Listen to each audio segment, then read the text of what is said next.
नमस्कार, मी प्रमोद सोनकर आपल्या चॅनलमध्ये सर्वांचं हार्दिक स्वागत करतो। आणि तब्बल आजचा व्हिडिओ जर म्हटलं आपण हा सगळ्या संत्रा उत्पादकांसाठी आहे। म्हणजे जुलै आणि ऑगस्ट म्हणजे 1.5 महिन्याच्या पावसाच्या उघाडनंतर आज आपण हा व्हिडिओ बनवतो आहे। आणि आताची परिस्थिती जर पाहिली आपण संत्र्यामध्ये तर जवळजवळ पूर्ण प्लॉटमध्ये जे 1.5 महिना अति पाऊस झाल्यामुळे खूप लोकांची गळण खूप झालेली आहे। म्हणजे आज खूप लोकांकडे जेवढा जास्त माल होता आंब्या बहारांचा तेवढा आज माल राहिला नाही आहे, कारण 1.5 महिना तब्बल पाऊस कंटिन्यू पाऊस होता, त्यामुळे गळण खूप झाली आहे। अशा सिच्युएशनमध्ये काय झालं तर आता फंगसचं प्रमाण जमिनीमध्ये खूप वाढलं आणि परत आता पोळ्याचा पिरियड येणार आहे। पोळ्याच्या पिरियडमध्ये जर पाहिलं आपण तर अजून वापशा जर पाणी रिटर्न जात असते आपलं त्यावेळेस अजून फंगस वाढत असते आणि अजून गळणचा प्रॉब्लेम येत असते।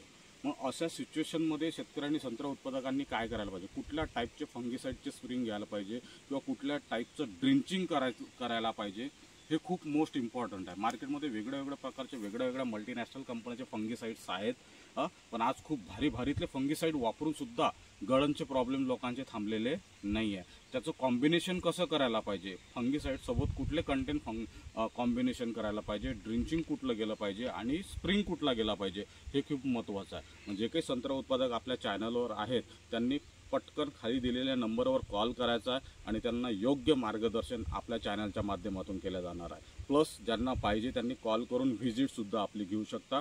तर wish you all the best. जर गळण थांबवायची आहे आणि झाडं चांगले ठेवायचे असतील तर नक्कीच कॉल करा। Thank you very much.